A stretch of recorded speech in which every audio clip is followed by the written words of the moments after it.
Bismillahirrahmanirrahim. Assalamualaikum warahmatullahi wabarakatuh. Innal hamdalillah nahmaduhu wa nasta'inuhu wa nastaghfiruh wa na'udzu billahi min syururi anfusina wa min sayyiati a'malina. Man yahdihillahu fala mudilla lahu ومن يضلل فلا هادي له أشهد أن لا إله إلا الله وحده لا شريك له وأشهد أن محمدا عبده ورسوله اللهم صل وسلم وبارك على نبينا محمد وعلى آله وأصحابه ومن سار على نهجه إلى يوم الدين أما بعد. Jamaah kaum muslimin, jamaah kaum muslimah, para bapak, para ibu, akhwani wa akhwati fiddin, azanillahu wa iyyakum. Alhamdulillah, summa alhamdulillah, hanya untaian puja dan puji syukur kita kepada Allah Subhanahu wa taala, yang Allah Subhanahu wa taala senantiasa mencurahkan taufik dan rahmatnya kepada kita, sehingga kita tetap berada di atas jalan kebaikan, istiqamah di atas jalan ketaatan. Kita hanya mohon kepada Allah Subhanahu wa taala, sebagaimana Allah menuntunkan kita kepada jalan kebenaran dan kebaikan ini, maka Allah menganugerahkan kita keistiqomahan sampai menutup hari akhir kehidupan kita di dunia, sehingga kita bisa melampaui kehidupan akhirat nanti dengan yang seindah mungkin dan semulia mungkin insyaallah. Para jamaah yang dimuliakan Allah Subhanahu wa taala, di penghujung bulan Rabiul Awal ini, kita sekarang pada tanggal 28 Ahad terakhir di bulan ini. Ana ingin untuk membaca sebuah hadis yang diriwayatkan oleh Imam Bukhari dan Imam Muslim dari Anas ibnu Malik radhiyallahu an, bahwasanya beliau sallallahu alaihi wasallam bersabda, la yu'minu ahadukum hatta akuna ahabba ilaihi min walidihi wa waladihi wan nasi ajmain. Kata beliau sallallahu alaihi wasallam, la yu'minu ahadukum, tidak sempurna iman salah satu di antara kalian, hatta akuna ahabba ilai, sehingga aku, kata Rasulullah sallallahu alaihi wasallam, lebih dia cintai dibandingkan cintanya kepada orang tuanya, cinta dia kepada anaknya, dan cinta dia kepada seluruh umat manusia. Para ikhwah yang dimuliakan Allah Subhanahu wa taala, bulan Rabiul Awal memang bulan yang istimewa dari tinjauan sejarah. Ana ulangi kata-kata saya, dari tinjauan sejarah. Karena dari tinjauan syariat, bulan ini tidak ada nilai lebih. Bulan yang ada nilai lebih dalam tinjauan syariat itu kan hanya 5 bulan. Bulan apa? Yang pertama Ramadan, yang keempat bulan-bulan haram. Jadi yang pertama 1 tahun itu kan 15 bulan. 15 bulan. 12 bulan. Itu ada 5 bulan istimewa selama waktu setahun. Yang 1 Ramadan, yang 4, yang 1 Ramadan, yang 4 bulan haram. Dan 4 bulan haram itu Zulqa'dah, Zulhijjah, Muharram, Rajab. Rabiul Awal tidak masuk dalam jajaran bulan-bulan mulia kalau ditinjau dari sisi syariat. Makanya saya katakan tadi, Rabiul Awal itu bulan mulia kalau ditinjau dari sisi sejarah, kalau kita melihatnya dari faktor sejarah. Karena bulan itu Allah letakkan merupakan peristiwa-peristiwa penting dalam sejarah kehidupan Rasulullah Muhammad sallallahu alaihi wasallam.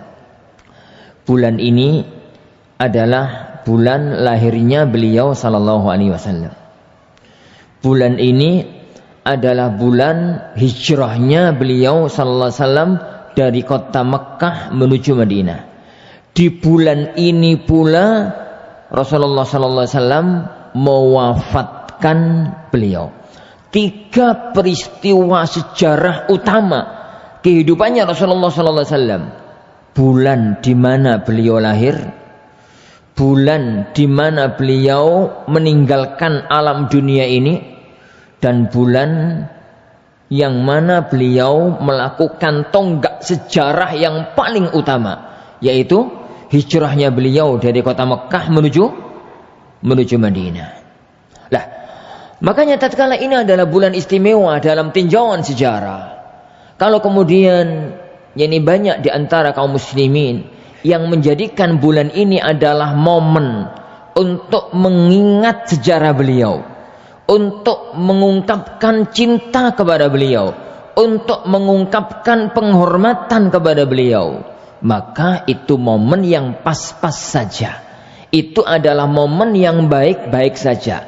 Yani kenapa? Karena memang momen yang utama, momen di saat kelahirannya beliau sallallahu alaihi wasallam. Saya tidak akan komentari itu. Tapi yang akan kita diskusikan dan kita belajar bersama pada pertemuan kita kali ini adalah bahwa cinta itu bukan hanya ungkapan lisan. Cinta itu bukan hanya untaian kata-kata yang dituangkan di medsos. Cinta itu bukan hanya untaian kalimat yang disampaikan dalam taklim dan pengajian. Tapi cinta itu butuh bukti yang nyata. Jangan sampai cinta kita kepada Rasulullah sallallahu alaihi wasallam bernasib kayak pengakuan cintanya orang-orang Yahudi kepada Allah Subhanahu wa taala. Orang-orang Yahudi, orang-orang Nasrani, orang-orang Ahlul Kitab, itu mereka saking pedenya bahwasanya mereka adalah orang yang cinta kepada Allah dan dicintai oleh Allah Subhanahu wa taala, sampai mereka itu mengatakan yang Allah Subhanahu wa taala sebutkan dalam firman-Nya dalam surat Al-Maidah, Rabbuna tabaraka wa ta'ala berfirman tentang mereka, tentang orang-orang Ahlul Kitab, wa qalatil yahudu wan nasara nahnu abna'ullahi wa ahibba'uh. Orang-orang Yahudi, orang-orang Nasrani itu mengatakan nahnu abna'ullah, kita itu anak-anaknya Allah, wa ahibba'uh, dan kekasih-kekasihnya Allah. Bukan sekedar mereka mengklaim bahwasanya mereka itu cinta kepada Allah, tapi bahkan ngaku kalau mereka itu adalah makhluk-makhluk terkasihnya Allah Subhanahu wa taala, sampai mengklaim sebagai anak-anaknya Allah, mengklaim sebagai kekasih-kekasihnya Allah Subhanahu wa taala. Tapi pengakuan itu enggak cukup pengakuan. Kalau pengakuan itu cukup, gampang sekali orang itu mengaku.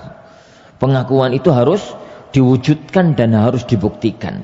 Makanya Allah Subhanahu wa taala memerintahkan kepada Nabi Muhammad sallallahu alaihi wasallam untuk membicarakan, untuk menyampaikan kepada orang-orang Ahlul Kitab, qul in kuntum tuhibbunallaha fattabi'uni. Katakan wahai Muhammad kepada mereka, katakan kepada Ahlul Kitab, orang-orang Yahudi, orang-orang Nasrani yang kamu temui, in kuntum tuhibbunallah, kalau memang kalian itu cinta, benar-benar cinta kepada Allah, buktikan. Dan buktinya itu adalah fattabi'uni, ikuti aku, ikuti ajaranku. Niscaya kalau kalian ngaku cinta kepada Allah dan kalian buktikan dengan mengikuti Muhammad sallallahu alaihi wasallam, baru pengakuan cinta itu terbukti. Kalau pengakuan cinta itu terbukti, maka hasilnya akan muncul. Yuhibbukumullah wa yaghfir lakum dzunubakum. Niscaya Allah itu akan mencintai kalian dan akan mengampuni dosa-dosa kalian. Para jamaah yang dimuliakan Allah Subhanahu wa taala. Jadi kembali kepada apa yang kita bicarakan tadi. Semua orang muslim itu mempunyai perasaan yang sama tanpa kecuali. Orang muslim yang paling jauh dari agama sekalipun, bahkan saya katakan orang muslim yang jahat sekalipun, kalau ditanya, Pak, jenengan cinta sama Rasulullah napa mboten? Jawabannya yakin sama. Cinta kepada Allah, cinta kepada Rasulullah SAW. Itu fitrah yang Allah berikan kepada hati, jiwa setiap insan yang beriman. Tapi sekali lagi, cinta itu akan menjadi kepalsuan. Cinta itu akan menjadi kedustaan kalau sama sekali tidak diwujudkan dalam praktek nyata kehidupan. Membicarakan tentang bukti cinta kepada Rasulullah SAW amat sangat panjang dan luas. Telah disebutkan panjang lebar oleh para ulama-ulama kita. Saya hanya menyebutkan 3 hal utama yang itu adalah bukti utama cinta kita kepada Rasulullah Muhammad sallallahu alaihi wasallam. Yang pertama, kenali beliau. Yang pertama, kenali beliau. Tak kenal maka tak sayang, gitu kata orang Indonesia. Tresno niku jalaran songko kulino, niku kata orang Jawa. Kenali beliau dan mengenal Rasulullah Sallallahu Alaihi Wasallam itu para jemaah sekalian dari 2 sisi. Mengenal sejarah kehidupan beliau, itu yang pertama. Yang kedua, mengenal sosok dan kepribadian beliau. Mengenal sejarah beliau itu yang kita kenali dalam kitab-kitab sejarah. Yani siapa nama beliau, siapa nama bapaknya, siapa nama ibunya, itu minimal. Kalau kemudian kenal kakek, mbai, buyute, canggai, itu santri nih ibu. Nih kaum muslimin secara umum yuk kenal nama beliau, kenal nama bapak, kenal nama ibu, kenal di mana beliau lahir, kenal sejarah kehidupan beliau secara global, mengenali sejarah kehidupan Rasulullah Muhammad sallallahu alaihi wasallam. Kenal jadi siapa istri-istri beliau, kenal siapa anak-anak beliau. Minimalnya kalau nggak apal semuanya, apal sebagian. Ojo sampai para jemaah sekalian, kita itu sebagai seorang muslim lalu kalah dengan kenalnya kita kepada tokoh-tokoh yang kita kagumi. Anggaplah ada di antara jenengan, anggap ini saya nggak tahu nih, anggap di antara jenengan itu ada yang pengagum sepak bola. Aku belas gak kenal sepak bola. Tapi anggap di antara jenengan itu ada yang pengagum, penggandrung sepak bola. Kenalah, sapa toh jenenge pemain sepak bola yang kondang iku? Ronaldo, iya. Bener ya? Ronaldo, sapa meneh? Messi, aku ora kenal blas ngono. Dan anggaplah ada yang kenal, ada yang penggandrung sepak bola. Yakin, seyakin-yakinnya itu sosok-sosok itu apal banget. Saya itu suatu hari itu pernah ngobrol di masjid itu, di teras masjid sama teman-teman lama dari masjid kampung, di masjid kampung tanah kelahiran, sama teman-teman lama yang dulu teman-teman SD gitu. Sekarang beliau itu sudah kerja di mana, sudah lulus kuliah S1 dan macam-macamnya. Masya Allah, pada waktu itu kejadiannya adalah Olimpiade bola dunia. Oh, wapal fulan itu lahirnya di sini, istri namanya ini, anak jenengiku ini, subhanallah. Jadi saya katakan ilmu-ilmu kayak begitu itu, jadi kenal gonok manfaate, anggaplah ono manfaate, gak kenal gonok madharate, gitu. Tapi yang saya heran, orang itu saking kagumnya kepada pemain-pemain bola sampai kenal namanya, kenal nama istrinya, kenal nama anaknya, kenal sejarah hidupannya. Seandainya itu dicurahkan kepada kepribadian Rasulullah SAW, itu akan menjadi satu pahala besar. Tanda bahwasanya kita itu adalah cinta kepada beliau. Kenali sejarah beliau meskipun secara global. Meskipun secara global. Yang kedua, para jamaah yang dimuliakan Allah Subhanahu wa taala, kenali sosok dan kepribadian beliau. Sosok dan kepribadian beliau. Bagaimana bagaimana sikap beliau, bagaimana gaya hidup beliau, bagaimana kalau beliau itu bangun tidur, bagaimana kalau beliau itu interaksi dengan tetangga, kalau beliau itu interaksi dengan rumah tangga, bagaimana beliau itu tatkala senyum, bagaimana beliau tatkala marah, bagaimana cara makan beliau, bagaimana cara minum beliau, bagaimana cara tidur beliau, bagaimana cara ini, bagaimana cara itu, mengenal sosok kepribadian beliau. Kenapa para jamaah yang dimuliakan Allah Subhanahu wa taala? Karena kita itu punya dua kewajiban. Kewajiban yang pertama, kewajiban cinta kepada beliau. Kewajiban yang kedua, kewajiban menjadikan beliau suri tauladan. Kewajiban yang pertama dari hadis yang kita baca tadi. Kata beliau sallallahu alaihi wasallam, la yu'minu ahadukum, tidak sempurna iman salah satu di antara kalian. Hatta akuna ahabba ilai, sampai aku itu lebih dia cintai dibandingkan cintanya dia kepada orang tuanya, dibandingkan cintanya kepada anaknya, dibandingkan cintanya kepada semua manusia. Suatu hari Umar bin Khattab radhiyallahu an, itu beberapa waktu setelah beliau mendengar sabda ini, beliau itu terus terang ngomong sama Rasulullah sallallahu alaihi wasallam. Beliau itu mengatakan, wallahi ya Rasulullah, jenengan itu innaka la ahabbun nasi ilayya illa min nafsi. Ya Rasulullah, jenengan itu orang yang paling aku cintai dibandingkan siapapun kecuali kepada diriku sendiri gitu. Umar itu kan wong kan jujur toh. Jujur gitu. Jadi tanpa tedeng aling-aling. Beliau itu ngomong kepada Rasulullah SAW, ya Rasulullah, kalau saya itu harus cinta kepada jenengan melebihi cintaku kepada orang tuaku. Oke, nggih ya Rasulullah. Kalau lebih cinta sama jenengan dibandingkan cintaku kepada anakku, nggih ya Rasulullah. Kalau lebih cinta jenengan daripada cintaku kepada semua orang, nggih, saya siap. Tapi cinta kepada jenengan lebih daripada cintaku kepada diriku sendiri, dereng sakit ya Rasulullah. Jujur gitu. Rasulullah SAW mengatakan, lah Umar, kalau begitu imanmu itu enggak sempurna sampai kamu itu mencintai diriku lebih daripada cintamu kepada dirimu sendiri.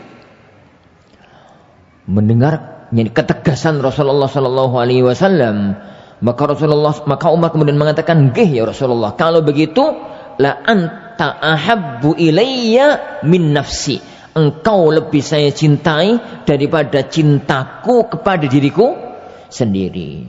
Maka kemudian Umar mengatakan, Rasulullah SAW lalu bersabda, al-ana ya Umar, al-an.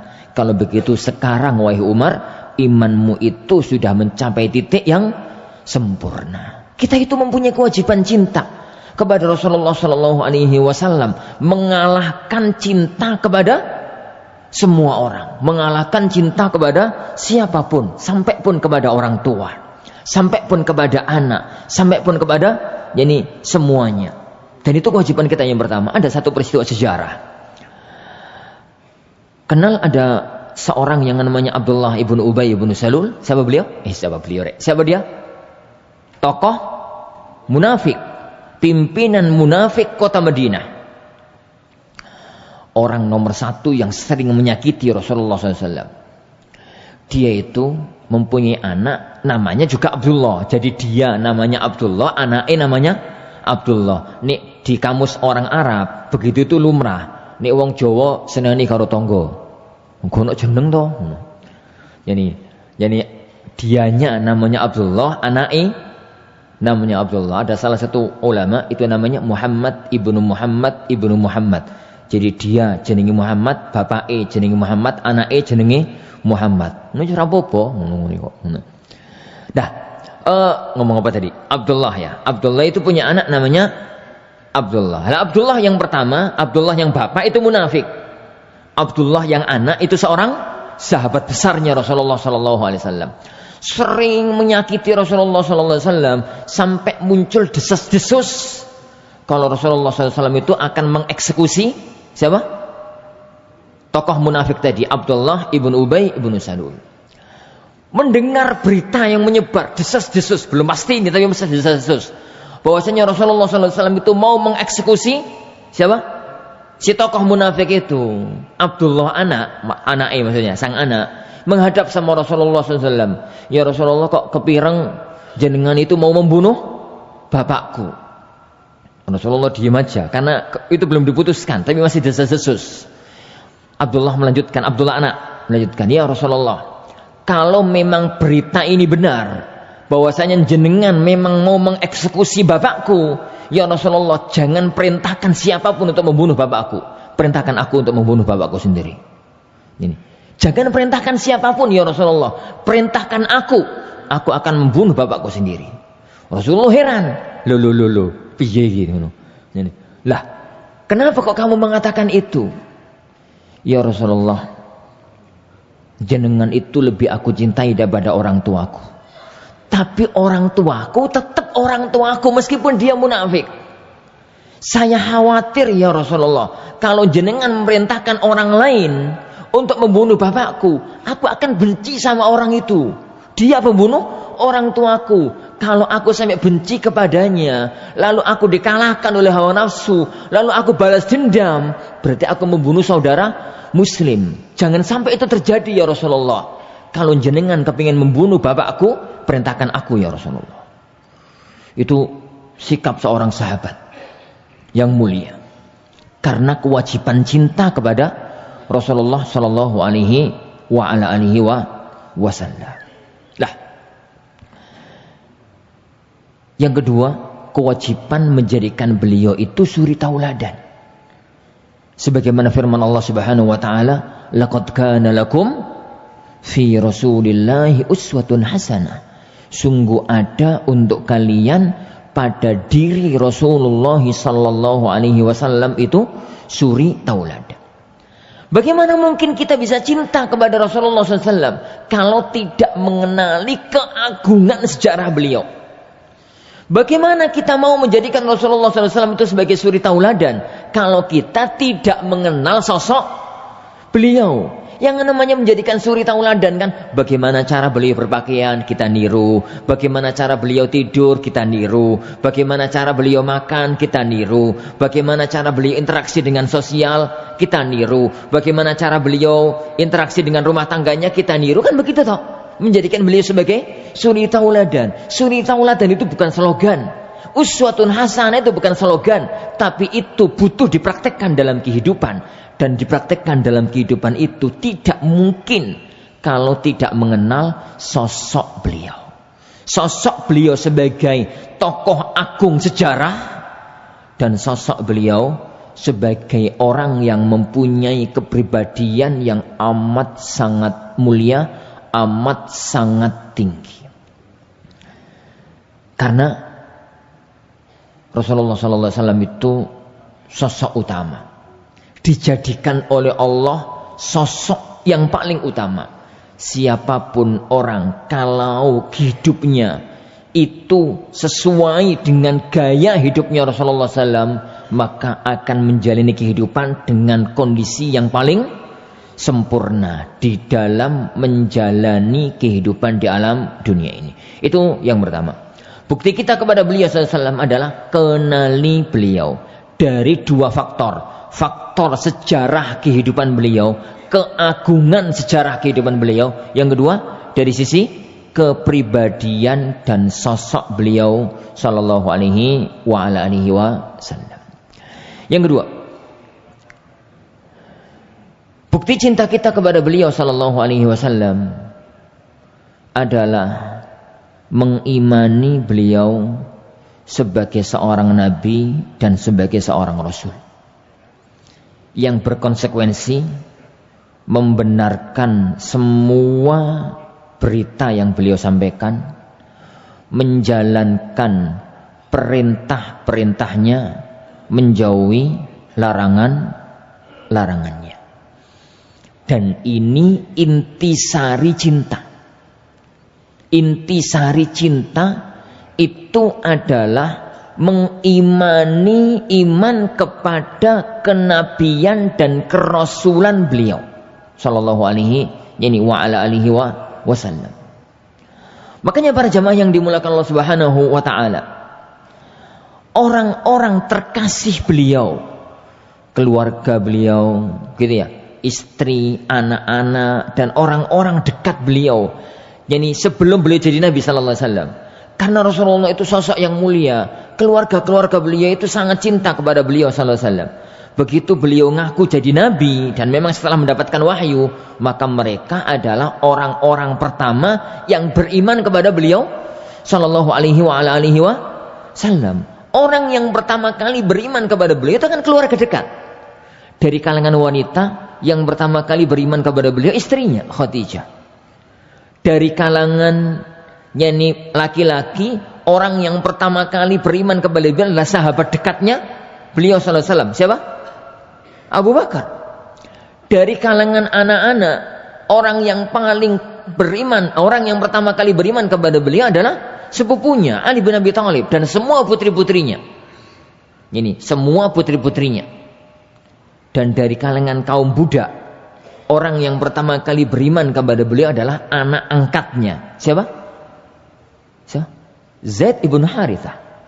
Yani Zaid, yani ibn Harithah. Kenapa? Yo karena mereka sadar banget bukti cinta itu adalah mengimani kenabian dan kerasulan beliau sallallahu alaihi wa ala alihi wasallam. Lah, kita itu para jamaah sekalian, mengimani kenabian dan kerasulan beliau itu sudah pasti insyaallah. Tapi yang paling perlu adalah membuktikan iman kita dalam wujud nyata. Dan itu dari 3 sisi. Yang pertama, beliau itu membawa berita. Berita-berita tentang masa lalu, berita-berita tentang peristiwa yang akan datang, dan berita-berita tentang hal-hal yang terjadi nanti pasca kiamat. Itu bahasa iman. Yang kedua, beliau itu membawa perintah-perintah. Yang ketiga, beliau itu membawa larangan-larangan. Nah, bagaimana kita mensikapinya? Untuk sebuah berita, kita itu mengimani apapun yang diberitakan oleh beliau sallallahu alaihi wasallam. Mengimani apapun yang disampaikan oleh beliau sallallahu alaihi wasallam. Apabila apa yang beliau sampaikan itu kita mampu memahaminya dengan baik, mampu mencernanya dengan baik, mampu untuk menelaahnya dengan baik, alhamdulillah. Kalau tidak mampu, maka cukup keimanan kita sebagai pondasi utama dan yakin bahwasanya itu adalah kebenaran yang belum mampu kita ungkap. Kalau nanti suatu ketika nanti terungkap, maka itu hanya nambah keimanan, bukan sebab keimanan. Kenapa? Kan otak kita para jemaah sekalian itu kerdil. Ilmu kita itu cekak untuk memahami semua syariat. Syariat ini agung. Allah pembuatnya adalah Allah yang maha agung, Allah yang maha luas ilmunya, Allah yang maha mulia keagungannya. Tidak semua syariatnya mampu kita pahami. Kalau memang kita mampu memahaminya, alhamdulillah. Kalau belum mampu memahaminya, kewajiban kita adalah iman dan yakin bahwasanya itu adalah kebenaran. Kalau suatu ketika nanti terbukti, suatu ketika nanti terdeteksi ada kebenaran beritanya, maka itu adalah menambah titik keimanan. Sering jadi ana membuat jadi contoh hadis ini. Sabda Rasulullah sallallahu alaihi wasallam dalam Sahih Muslim, la taqumus sa'ah hatta ta'ud jaziratul Arab muruja wa anhara. tidak akan pernah bangkit hari kiamat sampai negeri Arab di Jaziratul Arab, Saudi kalau sekarang, itu balik ijo royo-royo dan banyak sungai yang mengalir. Hatta ta'uda, sampai Jaziratul Arab itu balik ijo royo-royo. Jadi para ulama tatkala memahami hadis ini ya kawan, itu hanya menggunakan bahasa iman dulu. Kenapa? Lawang sejarah negeri Arab sejak zaman Nabi Ibrahim itu sudah kering kerontang. Lah kok Rasulullah mengatakan hatta ta'uda Jaziratul Arab, sampai negeri Arab itu balik. Berarti kan konsekuensi dari berita itu dulunya ijo royo-royo, kemudian jadi gersang kering kerontang, suatu hari nanti menjadi ijo royo-royo kembali. Itu dulu para ulama itu hanya menggunakan bahasa, kita lihat kitab-kitab syarahnya para ulama tentang hadis ini.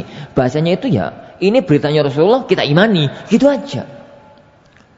Dan sabda Rasulullah ini baru bisa terungkap belakangan ini.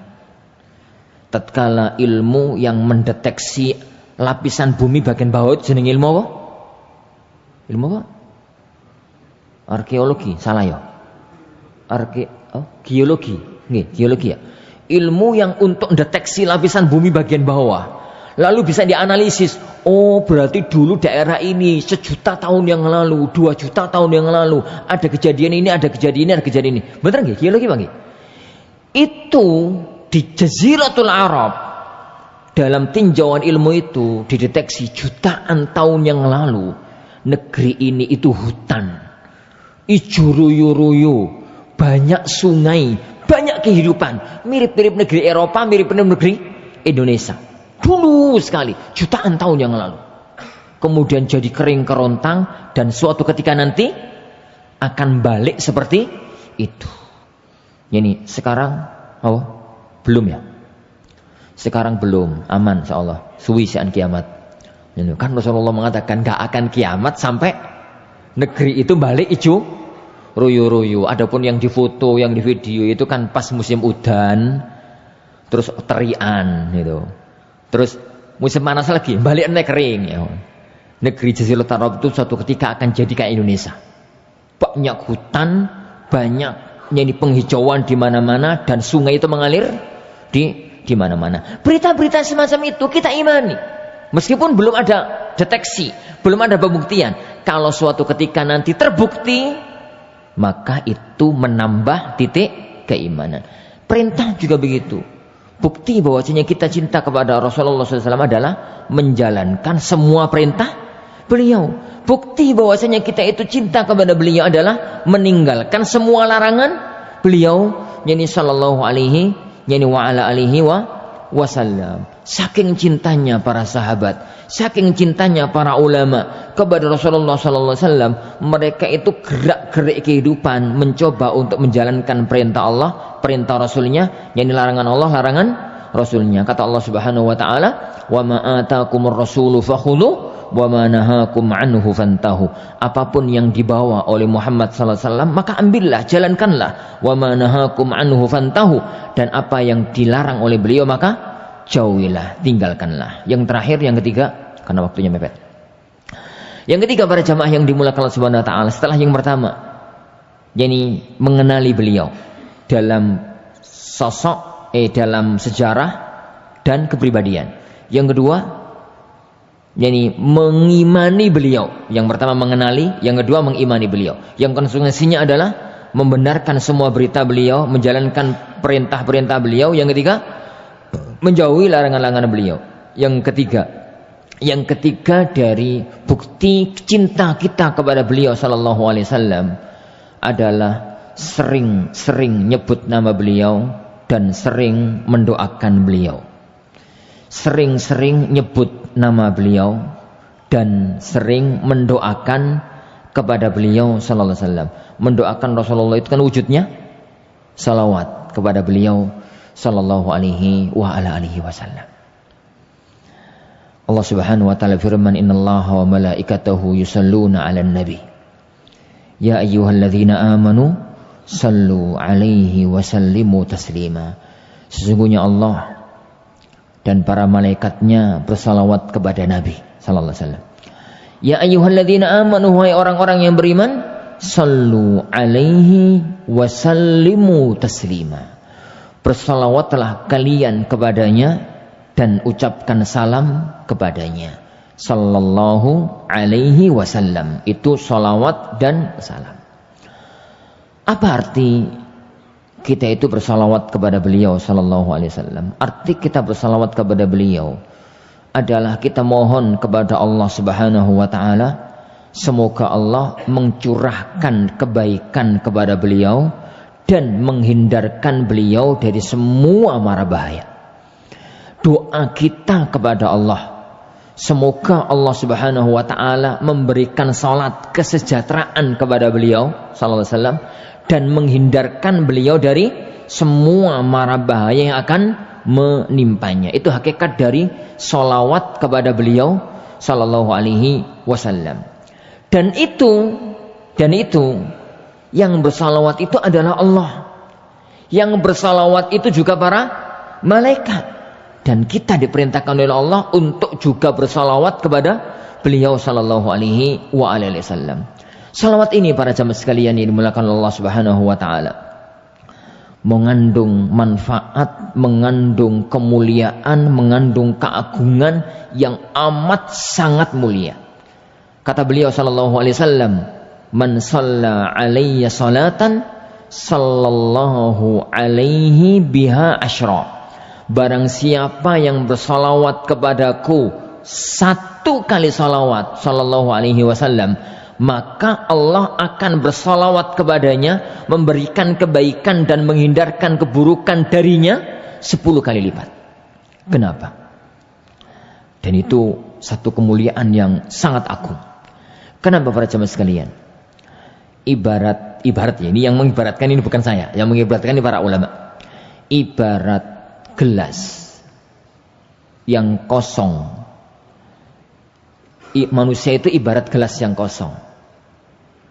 Isi yang berupa air yang jernih, yang menyehatkan, yang menyegarkan, itu adalah kebaikan-kebaikan yang kita lakukan.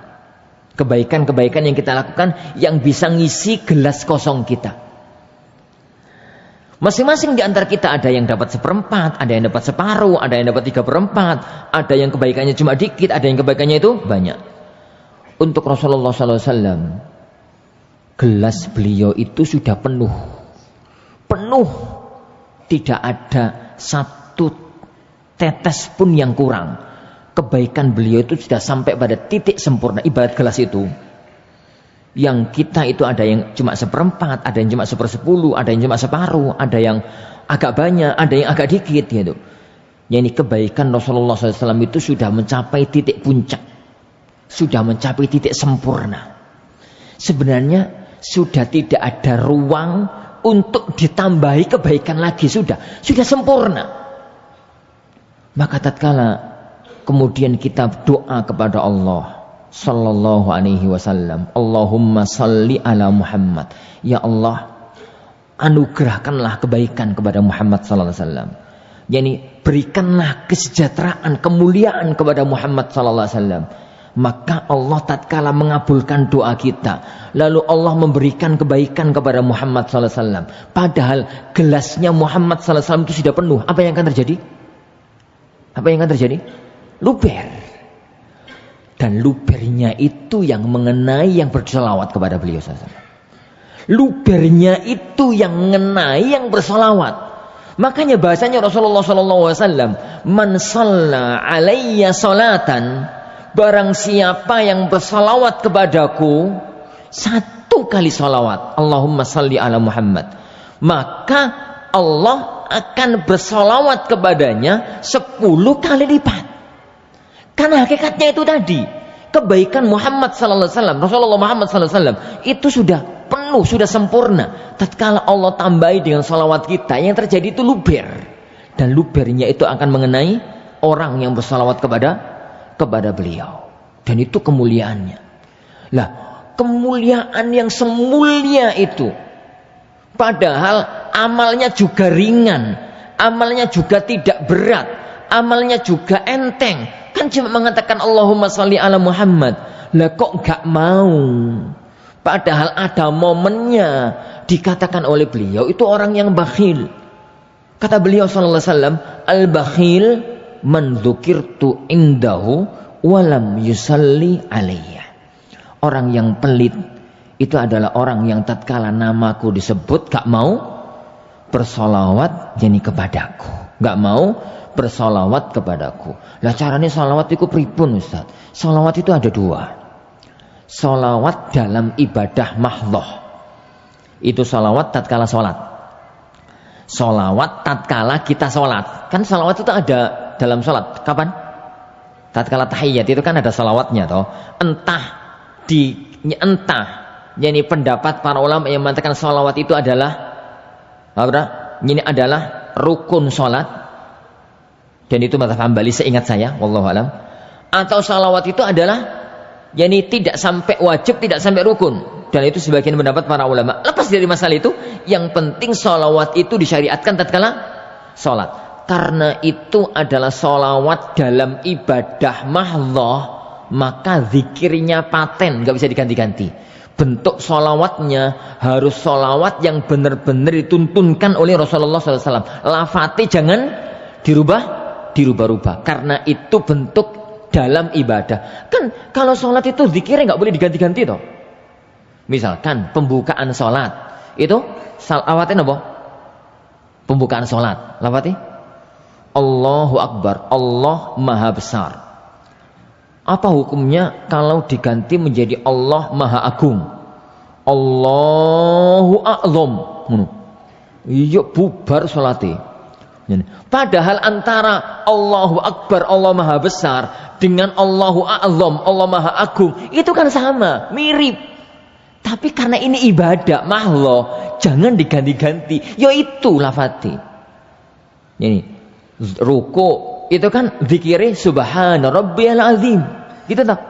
Jangan diganti subhana rabbiyal a'la tatkala ruku, karena ini ibadah. Zikir jangan dirubah-rubah. Tatkala salawat itu dibaca di tengah-tengah ibadah salat, maka salawat paten dengan tuntunannya Rasulullah sallallahu alaihi wasallam. Yang kedua, salawat di luar ibadah mahdhah.